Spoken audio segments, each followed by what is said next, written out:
살아계신 하나님 아버지, 요한복음 이 영상 예수 보혈 덮어 주시옵소서.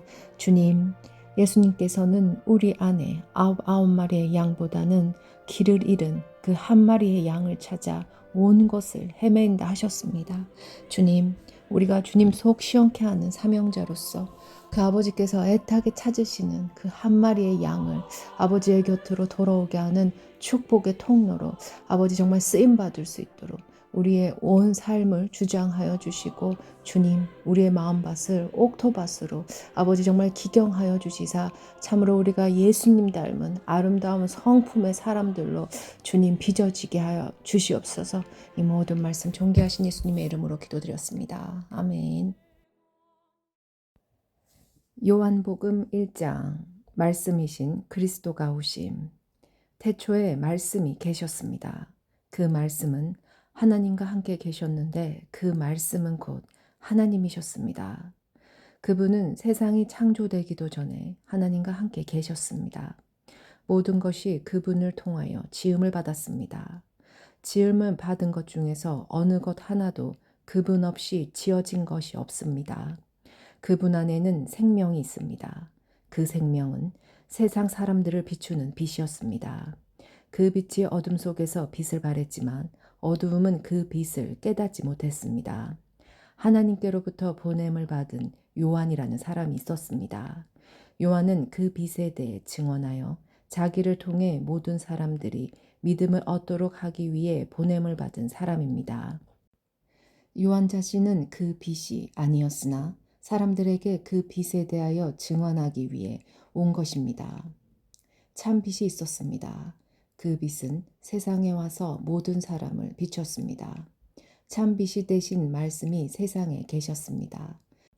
세상은 그분을 통하여 지음을 받았는데도 그분을 알지 못하였습니다. 그분은 자기의 땅에 오셨으나 그의 백성들은 그분을 영접하지 않았습니다. 그러나 누구든지 그분을 영접하는 사람들, 그분의 이름을 믿는 사람들에게는 하나님의 자녀가 되는 자격을 주셨습니다. 좋은 가문에 태어난 사람들만 하나님의 자녀가 되는 것이 아닙니다. 또한 어떤 사람들의 계획이나 바램에 의해서 그리고 그들의 조상으로 말미암아 하나님의 자녀가 된 것도 아닙니다. 다만 그들은 하나님 자신이 그들의 아버지라는 사실 때문에 하나님의 자녀가 된 것입니다.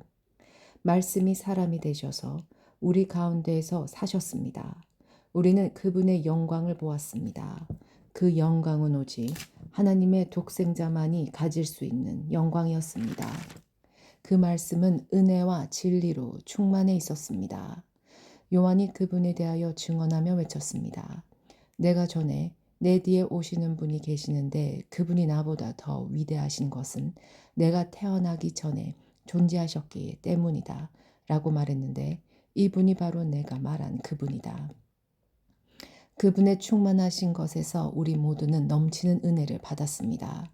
그것은 율법이 모세를 통해 주어졌지만 은혜와 진리는 예수 그리스도를 통하여 왔기 때문입니다. 지금까지 하나님을 본 사람은 아무도 없었습니다.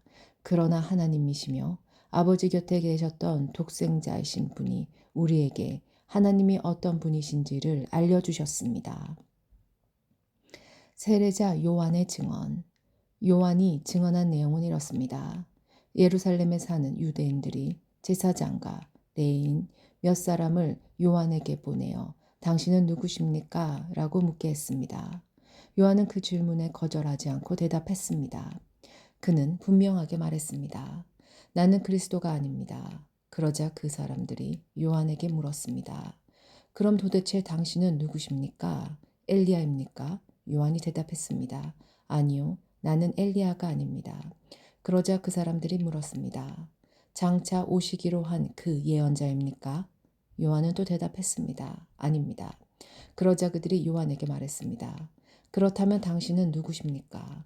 우리는 우리를 보낸 사람들에게 보고해야 합니다. 대답해 주십시오.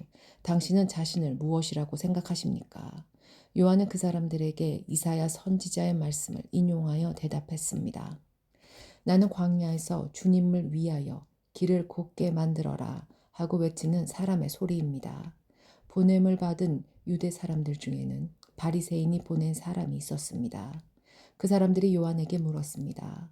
당신이 그리스도도 아니고 엘리야도 아니고 예언자도 아니라면 왜 사람들에게 세례를 줍니까? 요한이 대답했습니다. 나는 사람들에게 물로 세례를 줍니다. 그러나 여러분 가운데 여러분이 알지 못하는 한 사람이 서 계십니다. 그분은 내 뒤에 오시는 분이지만 나는 그분의 신발끈을 풀 자격도 없는 사람입니다. 이 모든 것은 요한이 세례를 주던 요단강 동편 베다니에서 일어난 일이었습니다. 하나님의 어린 양. 다음날 요한은 자기에게 오시는 예수님을 보고 이렇게 말했습니다. 보십시오. 세상 죄를 지고 가시는 하나님의 어린 양이십니다. 이분이 바로 내가 내 뒤에 오시지만 그분이 나보다 더 위대하신 것은 내가 태어나기 전에 존재하셨기 때문이다. 라고 말했던 분입니다. 나도 이분이 누구신지를 알지 못했습니다. 그러나 내가 물로 세례를 주러 온 이유는 이분을 이스라엘 백성들에게 알리기 위해서입니다. 또 요한이 증거했습니다. 나는 성령께서 비둘기처럼 하늘로부터 내려와 그분 위에 머물러 계신 것을 보았습니다. 나 역시 그분이 그리스도이신 것을 알지 못하였습니다. 그러나 나를 보내어 물로 세례를 주라고 하신 분이 너는 그 어떤 사람에게 성령이 내려와 그 위에 머무르는 것을 보면 그 사람이 성령으로 세례를 주실 바로 그분인 줄 알아라 하고 말씀하셨습니다. 나는 그분이 하나님의 아들이신 것을 보았고 그분이 바로 하나님의 아들이라고 증언하였습니다. 예수님의 첫 제자들. 그 다음 날 요한은 제자 두 사람과 함께 다시 그 자리에 서 있었습니다. 그는 예수님께서 지나가시는 것을 보고 말했습니다. 보아라, 하나님의 어린 양이시다. 제자 두 사람은 요한이 이렇게 말하는 것을 듣고 예수님을 따라갔습니다. 예수님께서는 몸을 돌려 자기를 따라오는 두 사람을 돌아보며 물으셨습니다. 원하는 것이 무엇이냐? 그들은 랍비님, 사시는 곳이 어디입니까? 라고 말했습니다. 가로 열고 랍비라는 말은 선생이라는 뜻입니다. 갈로 닫고 예수님께서는 와서 보아라 하고 대답하셨습니다. 그래서 두 사람은 예수님과 함께 갔습니다. 그들은 예수님께서 머무르시는 곳을 보았고 그날 예수님과 함께 그곳에서 지냈습니다. 때는 오후 4시쯤이었습니다. 요한에게서 예수님에 대한 이야기를 듣고 예수님을 따른 두 제자 중 한 사람은 시몬 베드로의 동생 안드레였습니다. 안드레가 첫 번째 한 일은 그의 형 시몬을 찾은 일이었습니다. 그는 시몬에게 우리가 메시아를 찾았어 라고 말했습니다. 가로 열고 메시아란 그리스도를 가리키는 말입니다. 갈로 닫고 그리고 나서 안드레는 시몬을 예수님께 데려왔습니다. 예수님께서는 시몬을 보시고 내가 요한의 아들 시몬이구나. 이제 너를 게바라고 부르겠다 라고 말씀하셨습니다.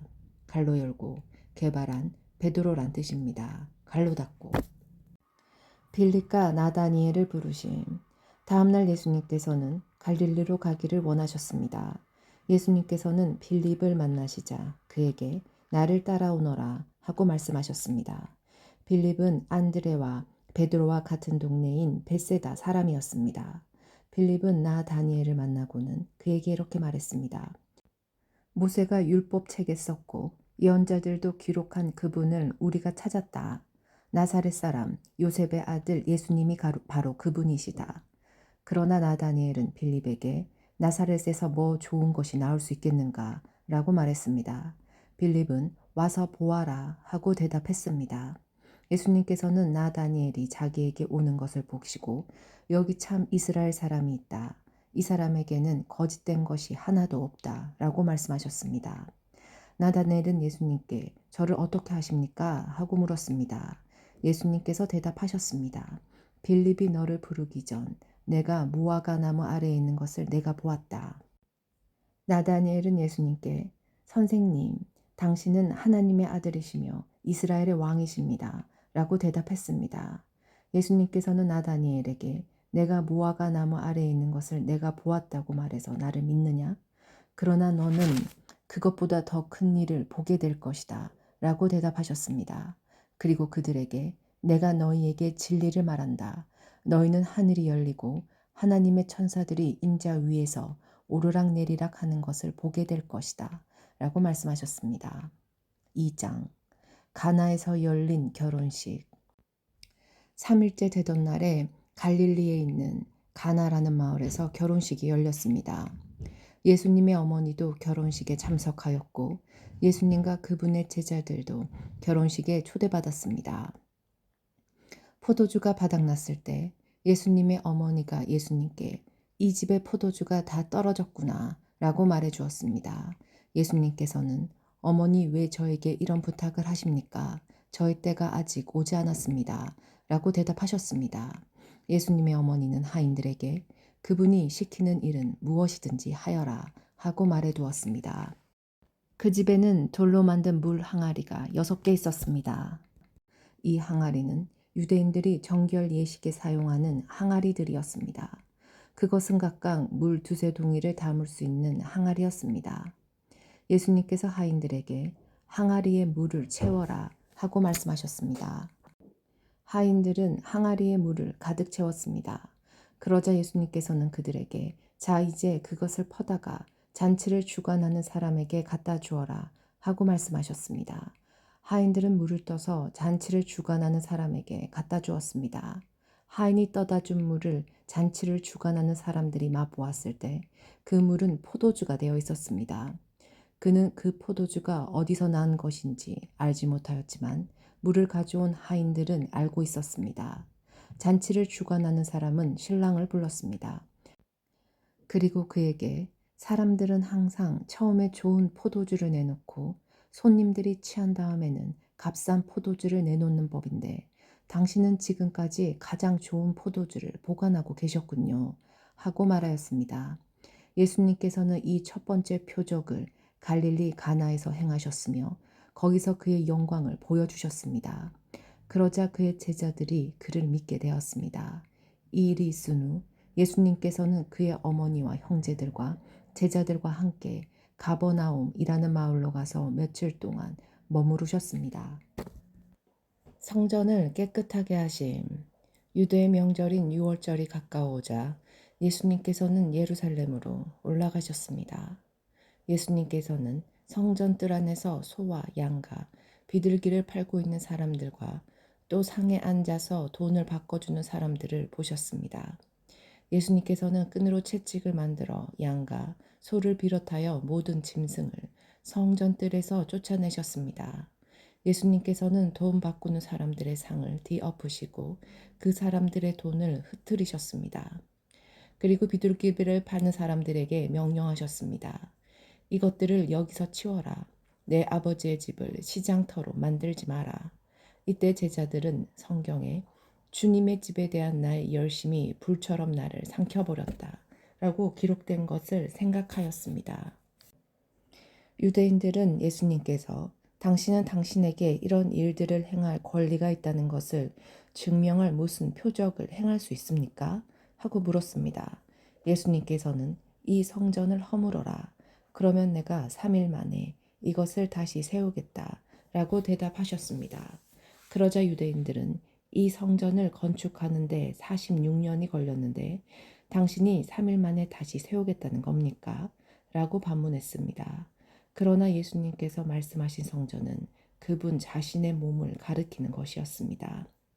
예수님께서 죽은 자들 가운데서 부활하신 후에 그분의 제자들은 예수님께서 이렇게 말씀하신 것을 기억하고 그들은 성경과 예수님께서 하신 말씀을 믿었습니다. 예수님께서는 모든 사람을 아심.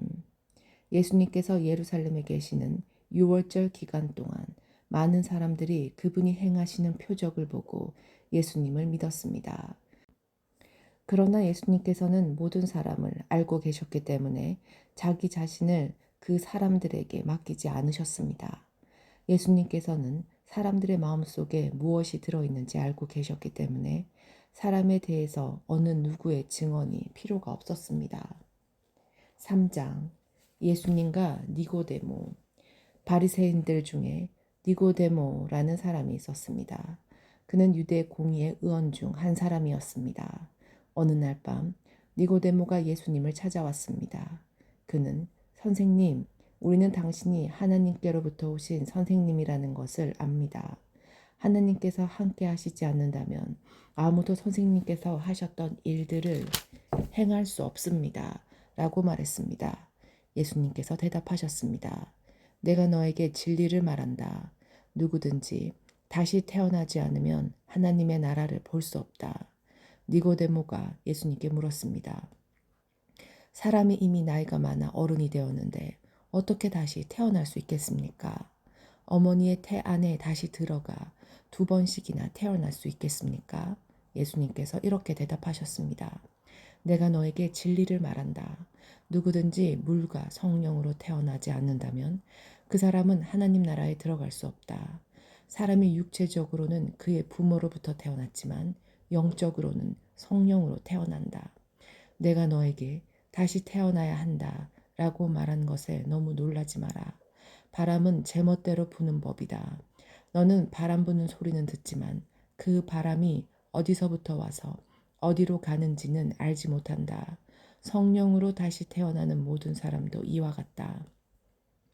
니고데모는 이런 일이 어떻게 가능할 수 있습니까? 라고 물었습니다. 예수님께서 대답하셨습니다. 너는 이스라엘의 선생인데도 이 일들을 이해하지 못하느냐? 내가 너에게 진리를 말한다. 우리는 우리가 아는 것을 말하고 우리가 본 것을 증언한다. 그러나 너희는 우리가 증언한 것을 받아들이지 않고 있다. 내가 너희에게 이 세상의 일들에 대해 말했는데도 너희는 나를 믿지 않는데 내가 너희에게 하늘의 일들을 말한다면 너희가 어떻게 믿겠느냐? 하늘에서 내려온 사람, 곧 인자 외에는 하늘나라에 올라간 사람이 아무도 없다. 모세가 광야에서 뱀을 높이 들었던 것처럼 인자도 들려야 한다. 그것은 그를 믿는 사람들에게 영생을 얻게 하기 위해서이다. 이와 같이 하나님께서는 세상을 사랑하여 독생자를 주셨다. 이는 누구든지 그의 아들을 믿는 사람은 멸망하지 않고 영생을 얻게 하려 하심이다. 하나님께서는 세상을 심판하시기 위해 그의 아들을 세상에 보내신 것이 아니라 자기 아들을 통하여 세상을 구원하시기 위해 아들을 보내신 것이다. 하나님의 아들을 믿는 사람은 유죄 판결을 받지 않는다. 그러나 그를 믿지 않는 사람은 이미 유죄 판결을 받은 것이다. 그것은 사람이 하나님의 독생자의 이름을 믿지 않았기 때문이다. 판결 내용은 이렇다. 빛이 세상에 와 있지만 사람들은 빛보다는 어두움을 더 좋아하였다는 것이다. 그들이 어두움을 더 좋아하는 것은 그들의 행위가 악하기 때문이다. 악을 행하는 사람마다 빛을 미워하며 또한 빛으로 말미암아 자기의 행위가 폭로되는 것이 두려워 빛을 향해 나오지 않는다. 그러나 진리를 행하는 사람은 그가 행한 모든 일이 하나님을 통하여 행한 것이라는 사실을 나타내기 위해 빛을 향해 나온다. 예수님과 세례자 요한. 이 일이 있은 후 예수님과 그의 제자들은 유대 지방으로 갔습니다. 예수님께서는 거기서 그의 제자들과 함께 머무르시면서 사람들에게 세례를 주셨습니다. 세례자 요한도 살렘 근처에 있는 에논에서 세례를 주었습니다. 이는 그곳에 물이 많고 사람들도 계속해서 자기에게 나아왔기 때문입니다. 이때는 요한이 아직 감옥에 갇히기 전이었습니다. 요한의 제자들 중 몇 사람과 유대인 사이에 정결 예법에 대한 논쟁이 벌어졌습니다. 그래서 그들은 요한에게 와서 선생님, 요단강 동편에서 선생님과 함께 계시던 분, 즉 선생님께서 이전에 증언하셨던 그분이 지금 세례를 주고 계시며 모든 사람들이 그분에게로 가고 있습니다. 라고 말했습니다. 요한이 대답했습니다. 하늘의 하나님께서 주지 않으시면 사람은 아무것도 받을 수 없다. 너희들은 나는 그리스도가 아니며 그분보다 앞서 보냄을 받은 사람이다. 라고 말한 것을 들은 증인들이다. 신부의 주인은 신랑이다. 신랑을 기다리며 그가 오는 소리에 귀를 기울이는 신랑의 친구는 신랑의 소리를 듣고 대단히 기뻐한다. 나의 기쁨도 이와 똑같은 것이다. 나의 기쁨이 이제 이루어졌다. 그분은 점점 더 위대해질 것이고 나는 점점 더 사람들의 관심에서 멀어지게 될 것이다. 하늘에서 오신 분. 위로부터 오신 분은 모든 것 위에 계신 분이다. 땅으로부터 온 사람은 땅에 속하여 땅의 일을 말한다. 그러나 하늘로부터 오신 분은 모든 것 위에 계신 분이다. 그분은 그가 보고 들었던 것을 증언하신다. 그러나 아무도 그분의 증언을 받아들이지 않는다. 그분의 증거를 받아들이는 사람은 하나님의 참되신 분이라는 것을 인정한다. 하나님께서 보내신 그분은 하나님의 말씀을 전하신다. 하나님께서는 그분에게 성령을 한없이 주셨다. 아버지는 아들을 사랑하셔서 모든 것을 그의 손에 맡기셨다. 아들을 믿는 사람은 영생이 있지만 아들을 거역하는 사람은 생명을 보지 못하고 도리어 그에게 하나님의 진노가 있을 것이다. 4장 예수님과 사마리아 여인. 바리새인들은 예수님께서 요한보다 더 많은 사람을 제자로 삼고 세례를 준다는 소문을 들었습니다. 그러나 사실 예수님께서 직접 사람들에게 세례를 주신 것이 아니라 제자들이 세례를 준 것이었습니다. 예수님께서는 바리새인들이 자기에 대하여 이야기하고 있다는 것을 아시고 유대를 떠나 다시 갈릴리로 가셨습니다. 갈릴리로 가려면 사마리아 지방을 거쳐 가야만 했습니다. 예수님께서는 사마리아에 있는 수가라는 마을로 들어가셨습니다. 이 마을은 야곱이 자기 아들 요셉에게 주었던 밭에서 그리 멀지 않은 곳에 있었습니다. 그곳에 야곱의 우물이 있었습니다. 예수님께서는 오랜 여행으로 피곤하여 그 우물가에 앉으셨습니다. 그때가 대략 정오쯤이었습니다. 사마리아 여자 한 사람이 물을 기르러 나왔습니다.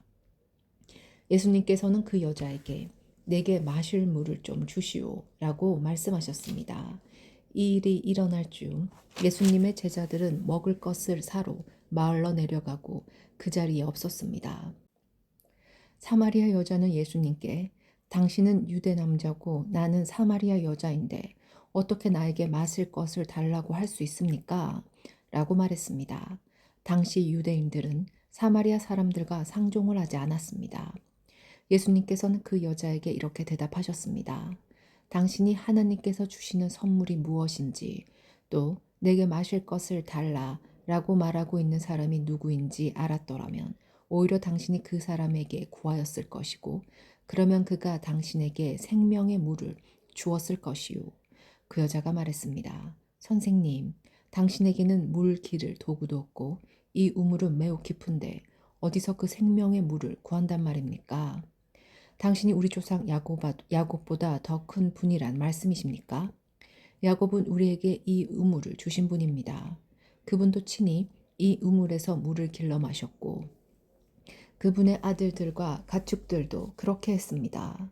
예수님께서는 이 물을 마시는 사람은 다시 목마를 것이요.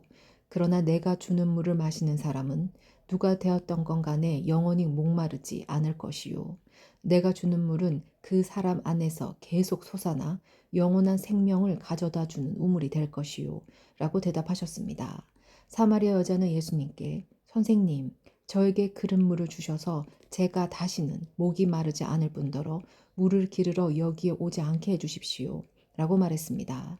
예수님께서는 그 여자에게 가서 당신 남편을 불러 이리로 데려오시오. 라고 말씀하셨습니다. 그 여자는 예수님께 저는 남편이 없습니다. 라고 대답했습니다. 그러자 예수님께서 당신이 남편이 없다고 한 말은 맞는 말이오. 실제로 당신은 남편이 5명이나 있었고 지금 당신과 함께 사는 남자도 당신 남편이 아니오. 당신이 방금 전에 말한 것은 틀린 말이 아니었소. 라고 말씀하셨습니다. 그 여자는 선생님, 제가 보기에 선생님께서는 예언자이십니다. 우리의 조상들은 이 산에서 예배하였으나 유대인들은 예배할 수 있는 유일한 장소는 예루살렘에 있다고 주장합니다. 라고 말했습니다. 예수님께서는 이렇게 말씀하셨습니다. 여인이여, 나를 믿으시오. 이 산에서도 아니고 예루살렘에서도 아닌 당신네들이 아버지께 예배할 때가 올 것이요. 사마리아 사람인 당신네들은 알지 못하는 것을 예배하나 우리 유대인들은 우리가 알고 있는 것을 예배하오. 그것은 구원이 유대인들로부터 나오기 때문이오.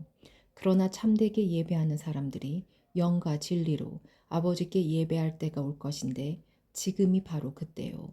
그리고 하나님께서는 이렇게 예배하는 사람들을 찾고 계시오. 하나님께서는 영이시기 때문에 하나님께 예배하는 사람들은 반드시 영과 진리로 예배해야만 하오. 그 여자는 그리스도라고 불리는 메시아가 오실 것이라는 사실을 알고 있었습니다. 그분이 오시면 우리에게 모든 것을 설명해 주실 것입니다. 라고 말했습니다. 그러자 예수님께서 여자에게 말씀하셨습니다. 지금 당신과 이야기하고 있는 내가 바로 그 메시아요. 바로 그때 예수님의 제자들이 마을에서 돌아왔습니다. 그들은 예수님께서 여자와 이야기하고 있는 것을 보고 무척 놀랐습니다. 그러나 아무도 선생님, 무엇을 구하고 계십니까? 라거나 선생님, 무슨 일로 그 여자와 이야기를 하고 계십니까? 라고 묻는 사람이 없었습니다. 그 여자는 물 항아리를 버려두고 마을로 돌아가 사람들에게 말했습니다. 여러분, 이리 와서 내 과거의 일을 다 말해준 사람을 한번 보세요. 이분이 메시아가 아닐까요? 그러자 사람들이 마을에서 나와 예수님께로 왔습니다. 그 사이 제자들은 예수님께 선생님, 음식을 좀 드시지요? 라고 청했습니다. 그러자 예수님께서는 나에게는 너희들이 알지 못하는 먹을 음식이 있다 라고 대답하셨습니다. 그러자 제자들은 자기들끼리 누가 예수님께 먹을 것을 갖다 드렸을까? 라고 말했습니다. 예수님께서 이들에게 말씀하셨습니다. 나의 음식은 나를 보내신 분의 뜻을 행하고 그분의 일을 완수하는 것이다. 너희들은 넉 달이 지나야 추수할 때가 될 것이다 라고 말하지 않느냐. 그러나 나는 너희에게 말한다. 눈을 들어 밭을 보아라. 이미 곡식이 익어 추수할 때가 되었다. 추수하는 사람은 벌써 추수한 대가로 품삯을 받고 영생을 위한 곡식을 추수하는 중이다. 그래서 씨를 뿌린 사람은 추수하는 사람들과 함께 기뻐할 수 있게 될 것이다. 그러므로 한 사람은 씨를 뿌리고 다른 사람은 추수한다 라고 하는 말은 진리이다. 나는 너희들이 직접 수고하지 않은 것을 추수하라고 너희들을 보냈다. 다른 사람들은 수고하였고 너희들은 그들이 해놓은 수고의 결실을 얻게 되었다. 사마리아 사람들이 예수님을 믿음. 그 마을에 사는 많은 사마리아 사람들은 그 여자가 그분은 내 과거의 모든 일들을 나에게 말씀해 주셨습니다. 라고 말한 것 때문에 예수님을 믿었습니다. 사마리아 사람들이 예수님께 그들과 함께 지내다 가시기를 청했으므로 거기서 이틀을 머무르셨습니다. 그래서 보다 많은 사람들이 예수님의 말씀을 듣고 예수님을 믿었습니다. 그들은 그 여자에게 더 이상 우리는 당신의 말 때문에 예수님을 믿는 것이 아니요. 우리가 이제는 예수님의 말씀을 직접 들었고 이분이 참으로 세상의 구세주라는 사실을 알았기 때문에 믿는 것이요. 라고 말했습니다. 왕의 신하의 아들을 고치심. 이틀 후에 예수님께서는 그곳을 떠나 갈릴리로 가셨습니다. 전에 예수님께서는 예언자가 자기 고향에서는 존경을 받지 못한다고 직접 말씀하신 적이 있습니다. 예수님께서 갈릴리에 도착했을 때 그곳 사람들은 예수님을 환영했습니다. 왜냐하면 그 사람들은 유월절에 예루살렘에서 예수님께서 하신 모든 일들을 보았으며 또한 자신들도 유월절에 그곳에 있었기 때문입니다. 예수님께서는 갈릴리 가나를 또 방문하셨습니다. 그곳은 예수님께서 물로 포도주를 만드셨던 곳입니다. 이곳에는 높은 지위를 가진 왕의 신하 한 사람이 살고 있었습니다. 그 신하의 아들은 병에 걸려 가버나움에 있었습니다. 왕의 신하는 예수님께서 유대 지방에서 갈릴리로 오셨다는 소식을 듣고 예수님께 찾아가 가버나움으로 오셔서 자기 아들을 낫게 해달라고 간청하였습니다. 그의 신하의 아들은 거의 죽기 직전에 있었습니다. 예수님께서 왕의 신하에게 말씀하셨습니다. 너희는 표적과 기이한 것들을 보지 않으면 전혀 믿으려 하지 않는다. 그 신하가 말했습니다. 선생님, 제 아들이 죽기 전에 가버나움으로 오십시오. 예수님께서 대답하셨습니다. 가시오. 당신 아들은 살 것이요. 그 사람은 예수님께서 자기에게 하신 말씀을 믿고 집으로 갔습니다. 그 사람은 집으로 가는 도중에 자기의 하인들을 만나 자기 아들이 살아났다는 소식을 들었습니다. 왕의 신하가 자기 아들이 낫게 된 때를 묻자 하인들은 어제 오후 1시 무렵부터 열이 떨어졌습니다. 라고 대답했습니다. 아이 아버지는 그때가 바로 예수님께서 당신 아들은 살 것이요 라고 말씀하신 그 시각과 정확히 일치한 것을 알고 자기와 그 집의 모든 사람이 예수님을 믿었습니다.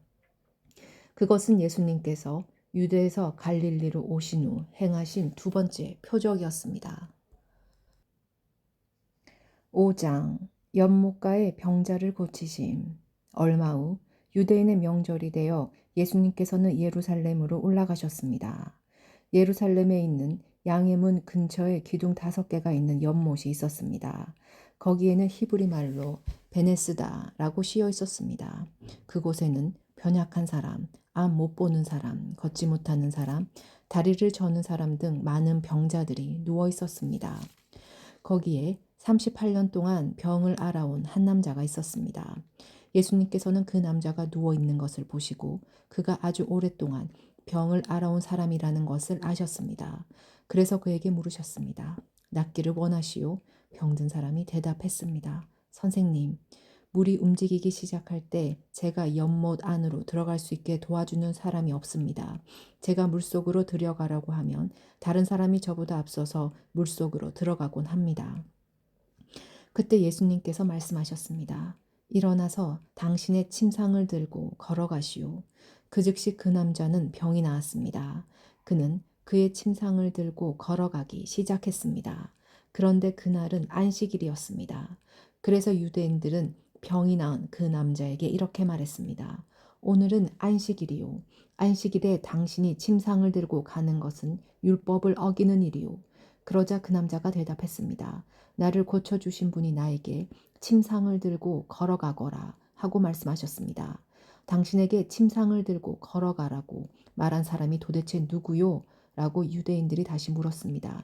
그러나 병 고침을 받은 사람은 어떤 사람이 자기를 고쳐주었는지 알 도리가 없었습니다. 왜냐하면 그곳에는 많은 사람이 있었고 예수님께서는 이미 군중 속으로 사라진 뒤였기 때문입니다. 얼마 후 예수님께서는 성전뜰에서 그 남자를 만나 그에게 말씀하셨습니다. 보시오, 당신은 이제 다시 건강해졌으니 더 악한 일이 당신에게 닥치지 않게 다시는 죄를 짓지 마시오. 그 남자는 그 자리를 떠나 유대인들에게 가서 자신을 고쳐주신 분이 예수님이라고 말했습니다. 예수님께서 안식일에 이러한 일을 하셨기 때문에 유대인들은 예수님을 핍박하기 시작했습니다. 그러나 예수님께서는 그들에게 이렇게 말씀하셨습니다. 내 아버지께서 지금까지 항상 일하시니 나도 일한다. 이 말 때문에 유대인들은 더욱더 예수님을 죽이려고 안달하였습니다.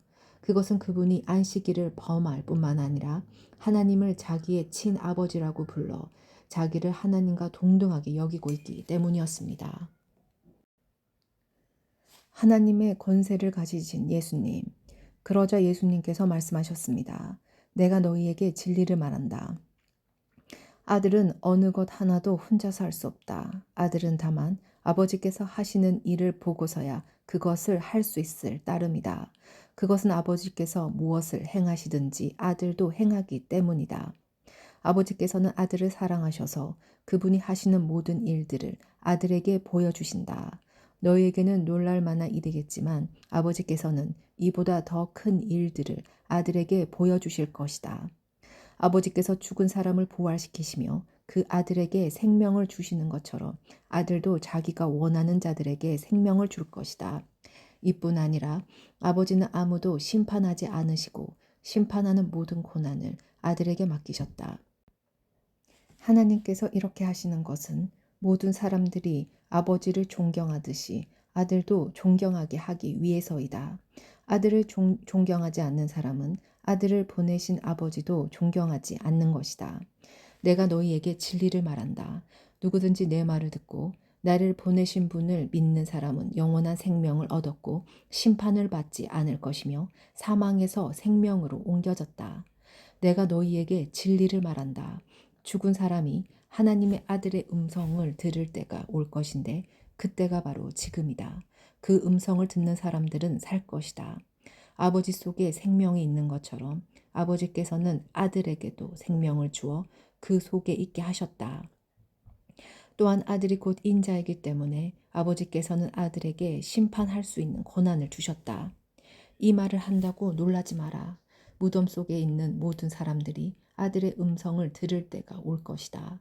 선한 일을 한 사람들은 생명을 얻기 위해 부활할 것이며 악한 일을 한 사람들은 심판을 받기 위해 부활할 것이다. 나는 혼자서는 아무것도 할 수 없다. 나는 내가 듣는 대로만 심판을 한다. 그래서 나의 심판은 의롭다. 나는 내가 하고 싶은 것을 하려 하지 않고 오직 나를 보내신 분이 원하시는 것을 하려고 애쓴다. 예수님에 관한 증거. 내가 나 자신에 대하여 증언한다면 사람들은 내 증거를 참된 증거로 받아들이지 않을 것이다. 그러나 나에 대하여 증언하는 다른 분이 계시니 나는 그분이 나에 대하여 증언하는 것이 옳다는 것을 안다. 너희가 요한에게 사람을 보냈고 요한은 너희에게 진실되게 증언하였다. 그렇다고 해서 내가 사람에게서 증언을 받은 것은 아니다. 내가 이런 말을 하는 것은 너희가 구원을 얻을 수 있도록 하기 위해서이다. 요한은 타오르면서 빛을 내는 등불이었다. 너희는 잠시 요한의 빛 가운데서 기뻐하기를 원했으나 내게는 요한의 증언보다 더 큰 증언이 있다. 아버지께서 나에게 하라고 주셨고 지금 내가 행하고 있는 일들이 아버지께서 나를 보내신 것을 증언한다. 나를 보내신 아버지께서 친히 나를 증언해 주셨다.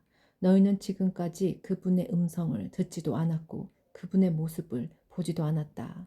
또한 너희는 아버지께서 보내신 사람을 믿지 않기 때문에 하나님의 말씀이 너희 속에 머물러 있지도 않는다. 너희는 성경에서 영생을 얻을 수 있다고 생각하여 성경을 부지런히 연구하고 있는데 바로 그 성경이 나를 증언하는 것이다. 하지만 너희는 영생을 얻기 위해 나에게 오는 것을 거절하였다. 내가 사람에게서 영광을 받으려는 것이 아니다. 나는 너희가 어떤 사람인지를 안다. 너희에게는 하나님을 사랑하는 마음이 없다. 나는 나의 아버지로부터 받은 권세를 가지고 왔으나 너희는 나를 받아들이지 않는다. 그러나 다른 사람이 자기의 권세를 가지고 온다면 너희는 그를 받아들일 것이다. 너희는 너희끼리 영광 받는 것을 좋아하면서도 하나님께로부터 오는 영광을 얻는 일에는 힘을 쓰지 않으니 너희가 어떻게 나를 믿을 수 있겠느냐. 내가 아버지 앞에서 너희를 고소할 것이라고 생각하지 마라. 너희를 고소하는 사람은 바로 너희가 소망을 두고 있는 모세이다. 너희가 모세를 믿었다면 나를 믿었을 것이다. 왜냐하면 모세가 기록한 것이 나에 관한 것이기 때문이다. 너희가 모세의 글을 믿지 않는데 내가 말하는 것을 어떻게 믿을 수 있겠느냐. 6장 보리빵 5개야 물고기 2마리. 이 일이 있은 지 얼마 후 예수님께서는 디베라 호수라고도 하는 갈릴리 호수를 건너가셨습니다. 많은 사람이 예수님의 뒤를 따랐습니다. 그것은 사람들이 예수님께서 병든 사람들에게 행하시는 표적을 보았기 때문입니다. 예수님께서는 언덕으로 올라가 제자들과 함께 거기 앉으셨습니다.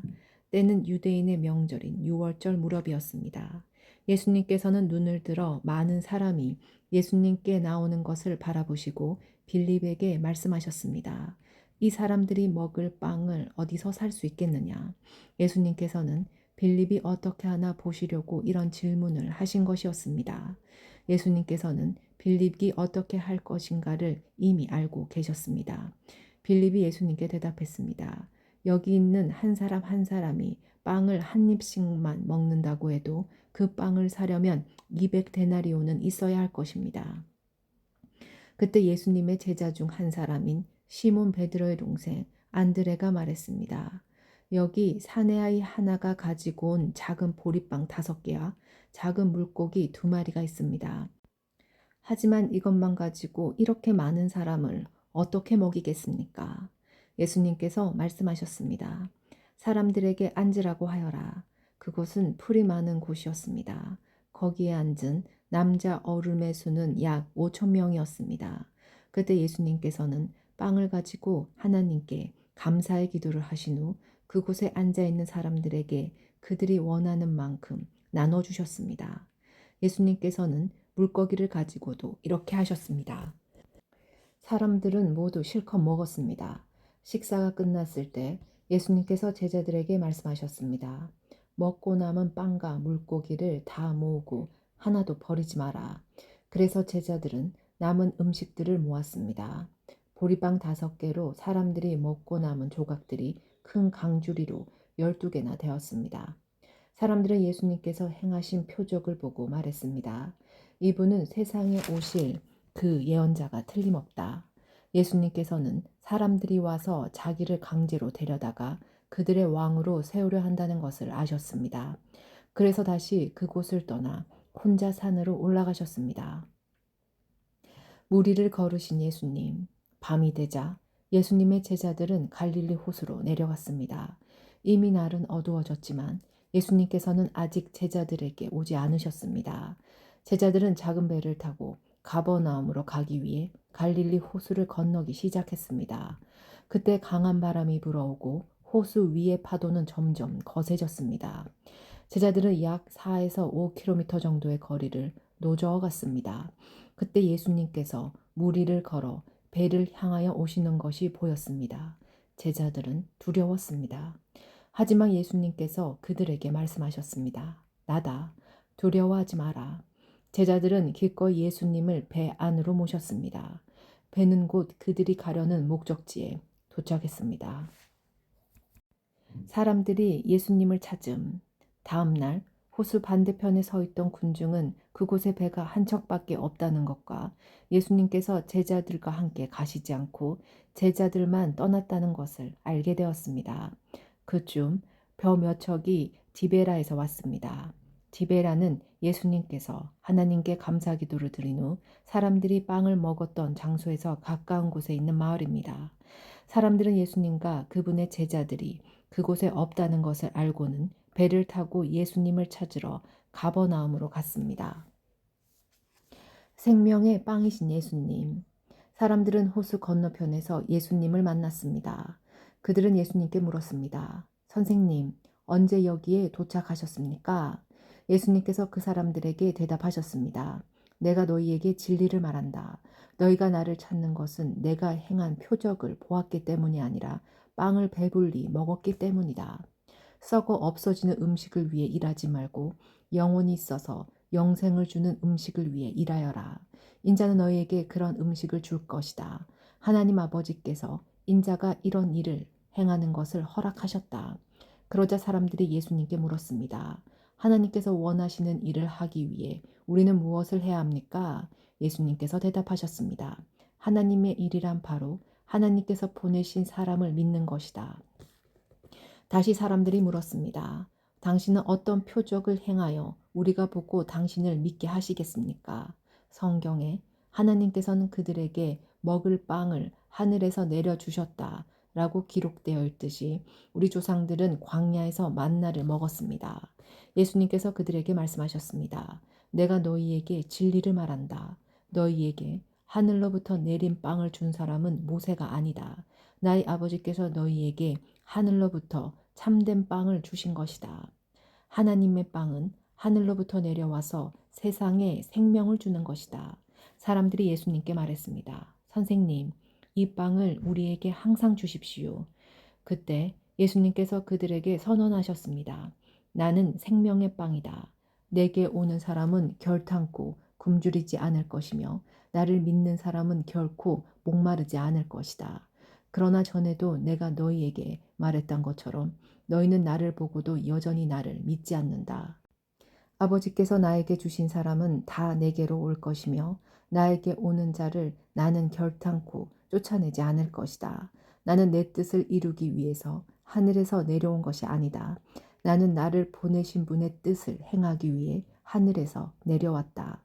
나를 보내신 분의 뜻은 하나님께서 내게 주신 사람은 단 한 사람도 잃지 않고 마지막 날에 그를 부활시키는 것이다. 아들을 보고 믿는 사람은 누구나 다 영생을 얻는 것이 내 아버지의 뜻이기 때문이다. 나는 그를 마지막 날에 부활시킬 것이다. 유대인들은 예수님께 나는 하늘에서 내려온 빵이다 라고 말했으므로 예수님에 대해 수군대기 시작했습니다. 그래서 그들은 자기들끼리 이런 말들을 했습니다. 이 사람은 틀림없는 요셉의 아들 예수야. 우리가 그의 아버지와 어머니를 알고 있는데 어떻게 그가 나는 하늘에서 내려왔다고 말할 수 있지? 그러자 예수님께서 그들에게 대답하셨습니다. 서로 수군대지 마라. 나를 보내신 아버지께서 이끌지 않으면 아무도 내게로 올 수 없다. 나도 마지막 날에 그를 부활시킬 것이다. 예언자들의 책에 이런 글이 있다. 모든 사람이 하나님의 가르침을 받을 것이다.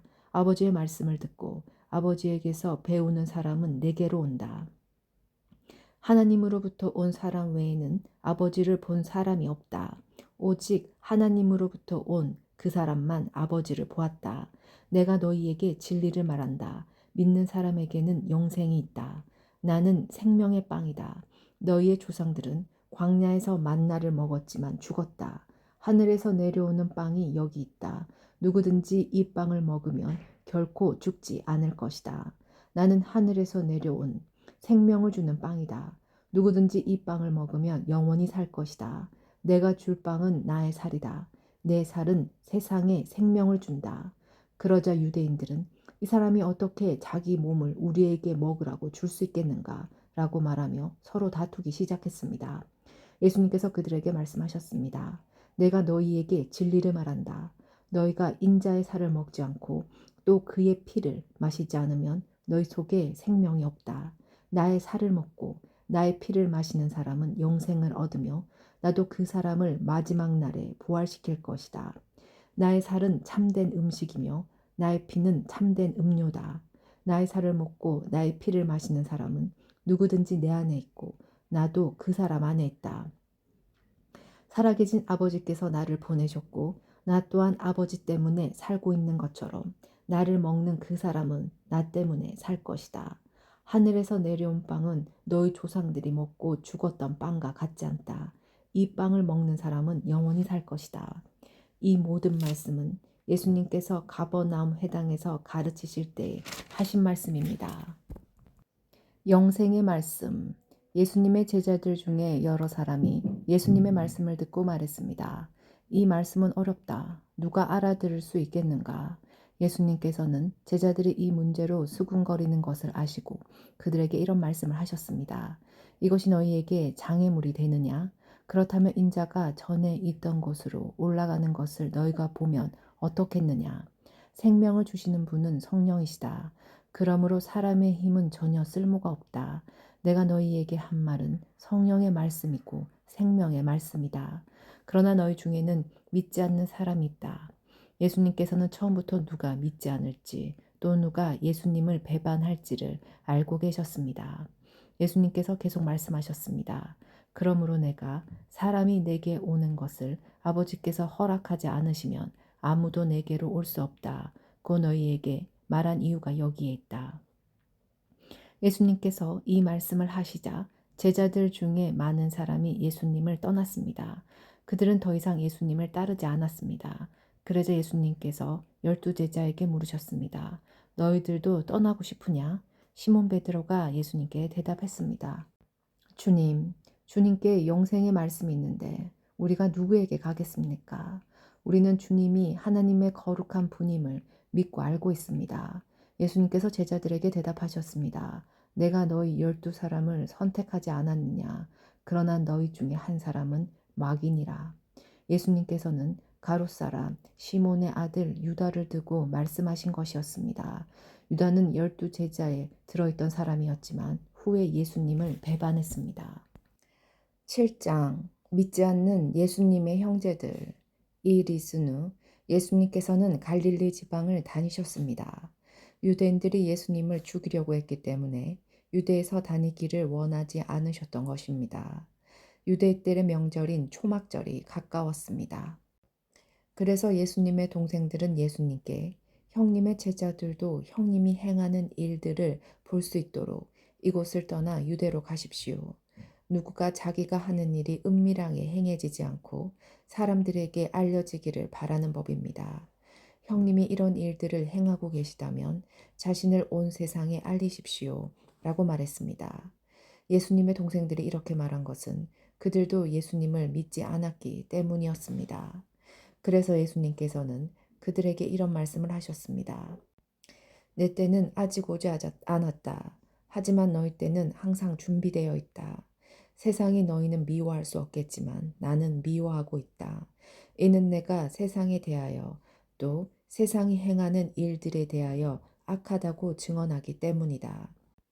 너희는 명절을 지키러 올라가거라. 나는 이번 명절에는 올라가지 않겠다. 내 때가 아직 이르지 않았다. 예수님께서는 이 말을 하시고 그냥 갈릴리에 머물러 계셨습니다. 초막절에 행하신 예수님의 가르침. 그러나 예수님의 동생들이 명절을 지키러 올라간 후 예수님께서는 사람들의 눈에 띄지 않게 은밀히 올라가셨습니다. 그래서 유대인들은 명절에 예수님을 찾으며 그분이 어디에 계시냐고 물었습니다. 사람들 사이에서는 예수님에 대한 여러 말이 오고 갔습니다. 그는 좋은 사람이다 라고 말하는 사람이 있는가 하면 아니다. 오히려 그는 군중들을 속이고 있다 라고 말하는 사람도 있었습니다. 그러나 사람들은 유대인들을 두려워했기 때문에 아무도 예수님에 대하여 드러내놓고 말하는 사람이 없었습니다. 명절이 절반가량 지났을 무렵 예수님께서는 성전뜰에 올라가 가르치기 시작하셨습니다. 그러자 유대인들은 이 사람은 배운 것도 없는데 어떻게 저런 지식을 갖고 있을까 하며 놀라워했습니다. 그래서 예수님께서는 그들에게 이렇게 대답하셨습니다. 내 교훈은 내 것이 아니라 나를 보내신 분에게서 온 것이다. 누구든지 하나님의 뜻을 행하기를 원하는 사람이라면 나의 교훈이 하나님께로부터 온 것인지 또는 내가 내 자신의 교훈을 말하는 것인지 알 것이다. 자기 자신의 교훈을 말하는 사람은 자기의 영광을 추구하기 위해 말하지만 그를 보내신 분의 영광을 추구하는 사람은 진실하며 그에게는 거짓이 없다. 모세가 너희에게 율법을 주지 않았느냐? 그러나 너희 중에 율법을 지키는 사람이 한 사람도 없도다. 너희는 왜 나를 죽이려고 하느냐? 사람들이 이렇게 대답했습니다. 당신은 귀신이 들렸소. 누가 당신을 죽이려고 한단 말입니까? 예수님께서 그들에게 말씀하셨습니다. 내가 한 가지 일을 했는데 너희가 모두 놀라고 있다. 모세가 너희에게 할례를 주었다. 그러나 사실 그 할례는 모세에게서 시작된 것이 아니라 조상들에게서 시작된 것이다. 그래서 너희는 안식일에도 사람들에게 할례를 베푸는 것이다. 모세의 율법을 범하지 않도록 하기 위해 사람이 안식일에 할례를 받는데 내가 안식일에 온몸을 건강하게 해주었다고 해서 어찌 내게 화를 내느냐.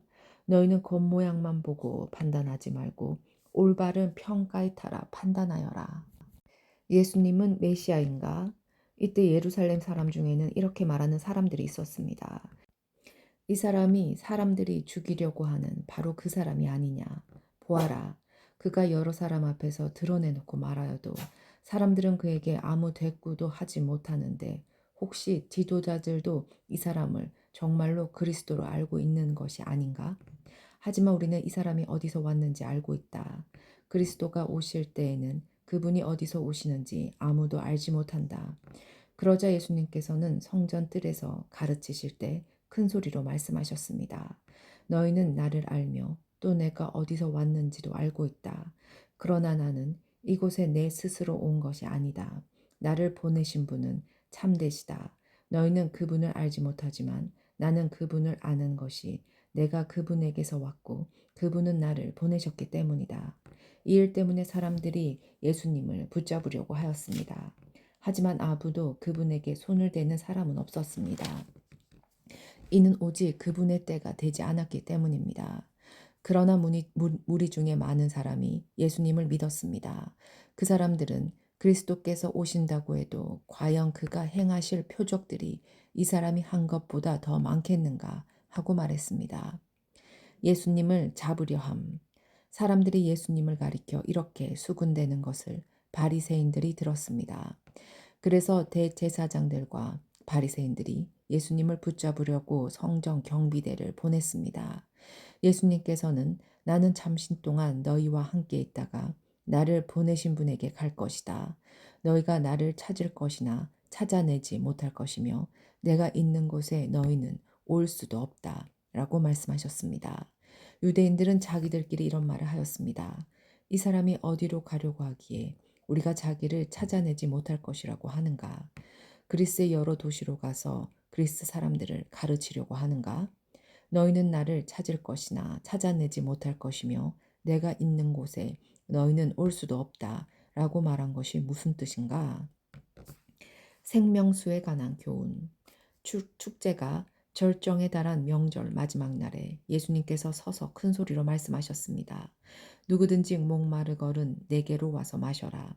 나를 믿는 사람은 성경이 말한 대로 그 배에서 생수의 강이 흘러나올 것이다. 이것은 예수님께서 자기를 믿는 사람들이 장차 받을 성령에 대하여 하신 말씀이었습니다. 그러나 예수님께서 아직 영광을 받으시지 않았기 때문에 사람들에게 아직은 성령이 계시지 않았습니다. 사람들끼리 편이 갈림. 사람들 중에서는 이 말씀을 듣고 이분은 참으로 장차 오시리라 예언된 그 예언자이다. 라고 말하는 사람들이 있었습니다. 또는 다르게 이분은 그리스도다. 라고 말하는 사람들도 있었고 그리스도는 갈릴리에서 나오지 않을 것이다. 성경에는 그리스도가 다윗의 후손 중에서 나오고 다윗이 살던 마을 베들레헴에서 태어나실 것이라고 기록되어 있다. 라고 말하는 사람들도 있었습니다. 그래서 예수님 때문에 궁중은 서로 편이 갈리게 되었습니다. 그들 중에 예수님을 붙잡으려는 사람들이 있었지만 예수님께 손을 대는 사람은 아무도 없었습니다. 유대 지도자들의 불신앙. 성정 경비대가 예수님을 잡지 못한 채 대제사장들과 바리새인들에게 돌아오자 대제사장들과 바리새인들이 왜 그를 데려오지 않았느냐라고 물었습니다. 성정 경비대가 대답했습니다. 그 사람처럼 말한 사람은 이때까지 한 사람도 없었습니다. 그러자 바리새인들이 성정 경비대에게 되물었습니다. 너희도 미혹을 당한 것은 아니겠지? 관원들이나 바리새인들 중에 그를 믿는 사람이 누가 있느냐? 아무도 없다. 율법을 알지 못하는 이 군중이나 그를 믿는데 그들은 저주받은 사람들이다. 그들 중에 한 사람으로서 전에 예수님께 왔던 니고데모가 그들에게 말했습니다. 우리의 율법에 따르면 먼저 그 사람의 말을 들어보지 않거나 그가 행한 것을 알아보지 않고는 그 사람에게 죄가 있다고 판단하지 않습니다. 다른 사람들이 대답했습니다. 당신도 갈릴리 출신이요. 성경을 연구해 보시오. 그러면 당신도 갈릴리에서는 예언자가 나오지 않는다는 사실을 알게 될 것이요. 이 말을 하고는 그들은 각자 자기 집으로 돌아갔습니다.